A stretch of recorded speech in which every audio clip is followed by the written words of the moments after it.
वहाँ मैंने अल्हम्दुलिल्लाह गोल्ड हासिल किया था। और मैंने अपनी पर्सनल बेस्ट थ्रो की 86.38। तो अगर यही मैं अल्हम्दुलिल्लाह ओलंपिक्स में थ्रो करता तो मेरे ख्याल में मैं ओलंपिक्स में सेकंड होता था। तो वो कहते हैं कि अल्लाह ताला को जो मंजूर है वही होता है।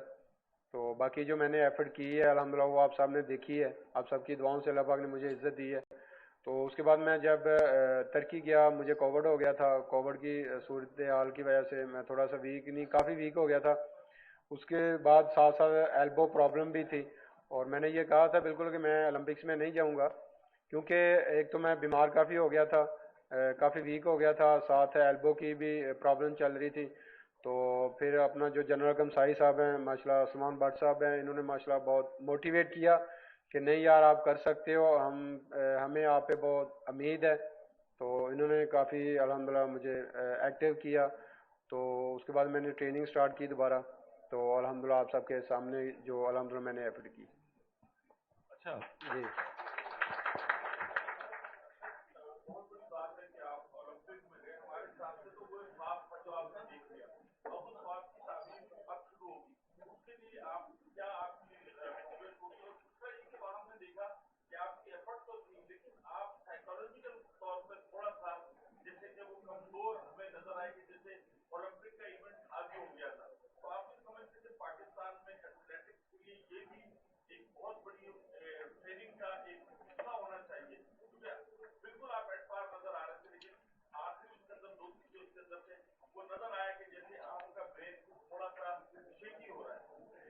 जी बिल्कुल। अगर देखा जाए जब मैंने क्वालिफाई किया है तो पूरी पाकिस्तानी कौम की दुआओं से अल्लाह ताला ने फाइनल में पहुंचाया।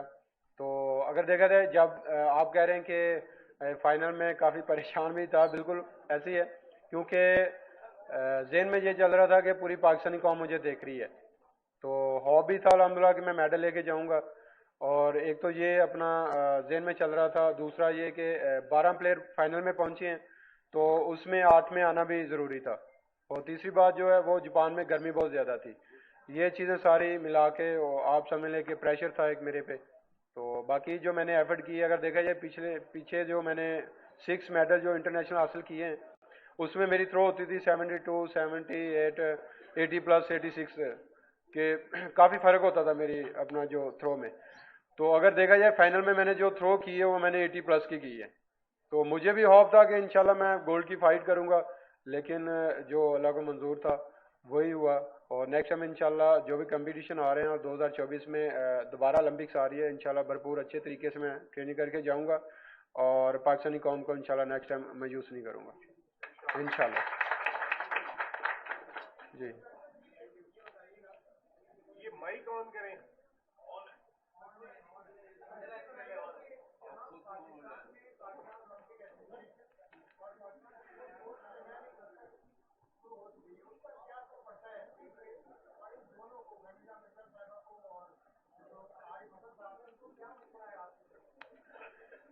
जी बिल्कुल। पहले तो मैं अपना फेडरेशन जनरल कमसाई साहब का शुक्रिया अदा करूंगा, डॉक्टर फमीदा मिर्ज़ा साहबा का शुक्रिया अदा करूंगा, पाकिस्तान स्पोर्ट्स बोर्ड का शुक्रिया अदा करूंगा, और पंजाब स्पोर्ट्स रायतमूर पट्टी साहब का शुक्रिया अदा करूंगा, और वापडा का शुक्रिया अदा करूंगा जिन्होंने अपना जॉब्स दिए हैं, अच्छे ग्रेड दिए हैं।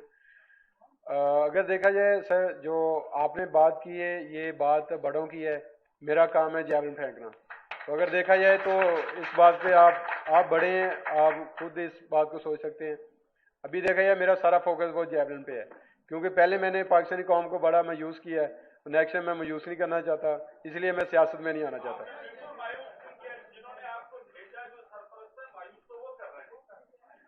तो सर ये बड़े हैं, मैं इनके बारे में कुछ नहीं कह सकता।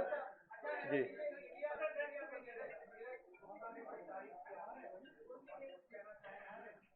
जी बिल्कुल। सर 2016 में पहला कंपटीशन उनके साथ हुआ था, तब मैं ब्राउन्ज हुआ था। तो माशाल्लाह आप समझ लें कि 2016 से 21 जा रहा है, माशाल्लाह हमारी काफ़ी फ्रेंडशिप है, अच्छी दोस्ती है। और माशाल्लाह नीरज चोपड़ा भाई भी बड़े अच्छे हैं, बड़ा अच्छा तावन मेरे साथ उनका रहा है। तो जब हम ग्राउंड में होते हैं तो फिर कंपटीशन होता है, जब आगे पीछे होते हैं तो फिर दोस्ती होती है, भाईचारा। जी क्वेश्चन ये है कि नीरज चोपड़ा गोल्ड मेडलिस्ट थे टोक्यो ओलंपिक्स से, उन्होंने आपको बहुत ज्यादा सपोर्ट किया। इंडियन मीडिया जो है वो कोशिश कर रहा था कि रेवलिटी पैदा हो, लेकिन उसके बावजूद उनके बड़े पॉजिटिव मैसेजेस आए आपके लिए, क्या कहते हैं? जी बिल्कुल, मैं नीरज चोपड़ा भाई का बहुत शुक्रगुजार हूँ कि उनकी मीडिया ने जो अपना बात उछाली है उसका जवाब उन्होंने खुद ही दिया है। मैं उनका बहुत शुक्रगुजार हूँ, क्योंकि वो कहते हैं कि हमारा टाइम माशाल्लाह बड़ा अच्छा गुजरा है नीरज चोपड़ा भाई के साथ। तो मैं उनका बहुत मशकूर हूँ कि उनकी मीडिया ने सवाल किया और उनका जवाब उन्होंने खुद ही दे दिया। ठीक।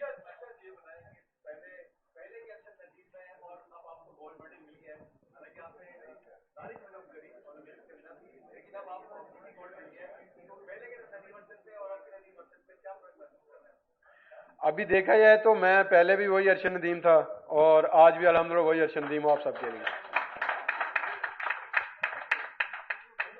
अच्छा अच्छा, ऐसा नहीं, एक मिनट, एक सब।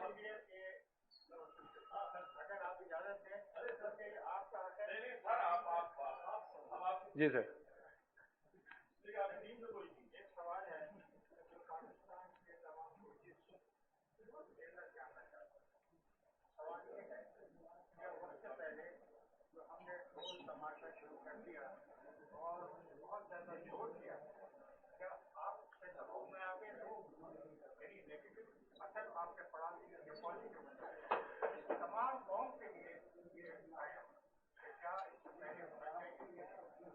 जी बिल्कुल सर, अगर देखा जाए तो वो कहते हैं कि जब अल्लाह पाक खुशी दे तो उसको जाहिर करना चाहिए।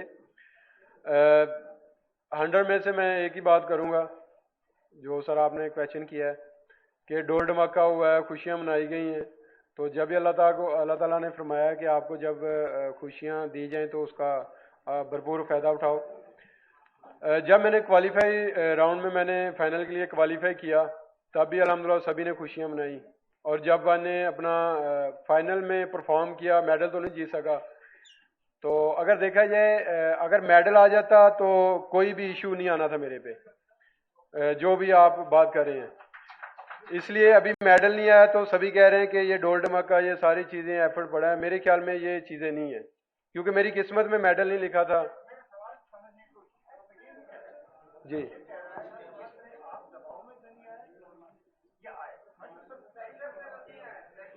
जी, नहीं नहीं, अगर देखा जाए तो मैं प्रेशर में नहीं आया। मैं खुश हुआ था कि अल्हम्दुलिल्लाह मेरे लिए पाकिस्तान में इतना बड़ा माशला हो रहा है। जी अच्छा, ये बताना कि नीरज चोपड़ा के साथ तो 12-12 कोचेस लगे हुए थे, उसको सब चीज़ें प्रोवाइड की जा रही थी। अरशद नदीम अकेला वहां पर खड़ा था, एक कोच पीछे बैठा था, वही उनको कुछ कह रहा था। तो क्या समझते वहां ये कमी महसूस हुई कि क्या आपके साथ भी ऐसे कोचेस होते जो आपको कुछ बता रहे होते कि वो थ्रो कैसे फेंक रहा है, आपने थ्रो कैसे फेंकनी है? ये कमी महसूस हुई? वहां करोड़ों रुपए मिलते हो, यहाँ 1 लाख रुपए देकर जो है टरका दिया जाता है। क्या समझते हो ये भी फर्क है? जी बिल्कुल, अगर देखा जाए तो कहते हैं कि इंसान सारी ज़िंदगी लगा रहे तो कमी पूरी नहीं होती। तो मेरे ख्याल में यही है कि अपना कोच साहब भी पीछे बैठे हुए थे, फयाज हुसैन बुखारी साहब मुझे गाइड कर रहे थे। सवाल फिर वही आ गया कि अगर मेडल होता तो कोई भी इशू ना होता। तो आज मेडल नहीं है तो इस पे हर इंसान कह रहा है कि ये होता तो अच्छा होता, वो होता तो अच्छा होता। जी थैंक यू। अच्छा, मेरा भट्ट थैंक साहब यू। आपसे सवाल है कि एक नया गेम है पाकिस्तान में, इतने लोग जानते नहीं थे। अब ये अरशद नदीम ने जो कारनामा अंजाम दिया, इससे पूरे पाकिस्तान में एक इस खेल की पहचान बढ़ गई है। तो आप ग्रास रूट लेवल पर, जैसे कि अभी आपने बात की है, इस गेम को प्रमोट करेंगे या सिर्फ बात करके अब चले जाएंगे? और हाँ, ओके थैंक यू। काइंडली आप thank you so much. Mike अगर